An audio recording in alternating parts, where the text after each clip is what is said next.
Hi.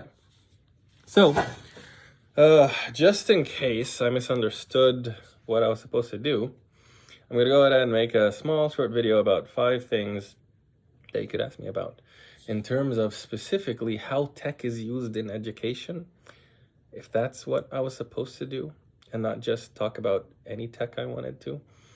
So, obviously, tech is very useful in education. Obviously, we're using a YouTube video right now, so I could talk to you about something that you might not know about. So the fact that I, as a teacher, have access to a computer, internet, and a platform that is accessible and, free, like YouTube, I can make a video explaining something that's important to me that might help you learn something new or gain an extra skill you didn't have before. So that's good. The fact that I have YouTube is in and of itself an example of how you use tech in education.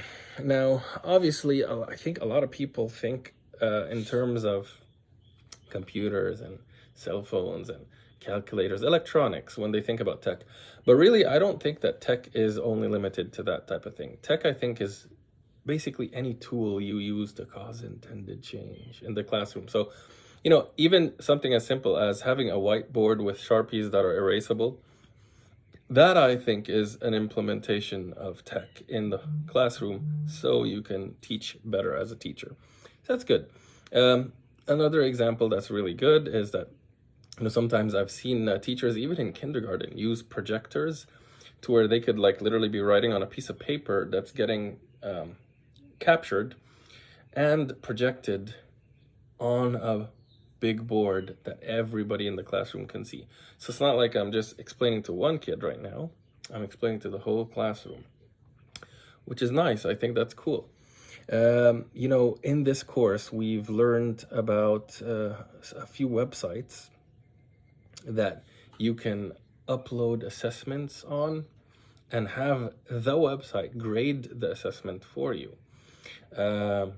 Very good use for exit tickets, live in the classroom, but also generally speaking, if you're good enough with, for example, forms and Google Forms, you could probably make your even midterm and final assessments that way and save yourself a lot of time as a teacher grading assignments, which I think is pretty impressive, Now, I will say too that generally speaking, I talked to the instructor last time about Google Chromebooks, and Google Chromebooks seem to be a very good teaching solution, or frankly, an organizational solution, because they are fast, yet at the same time, they don't necessarily cost too much because they don't have a lot of internal storage, and it doesn't have any bells and whistles that aren't really relevant to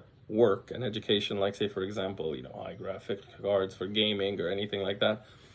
But at the same time, it's like a hive mind. You could have more than one Google Chrome updating and formatting at the same time for use in a different classroom or after a certain activity.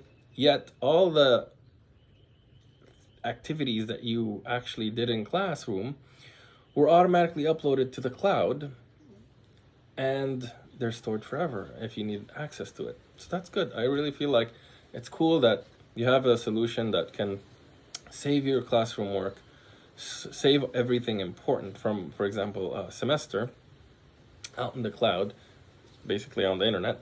And then you could reformat all the Google Chromebooks as needed for new students as they come in, right? That way everybody has a fresh computer that they can use.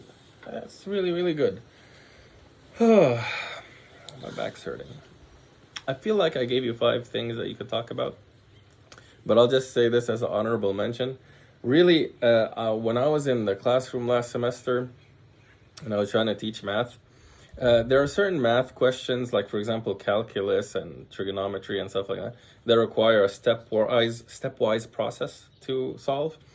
And I found that just allowing the kids to use a calculator, that way they're not overstimulated with all the different things they have to do like all the steps they have to remember, and then also have to worry about calculating things between all those steps.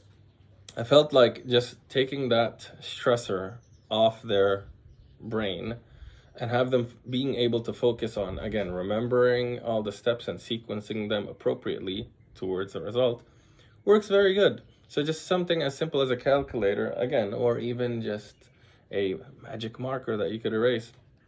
A simple uses of tech in the classroom that can really help us as educators get better results.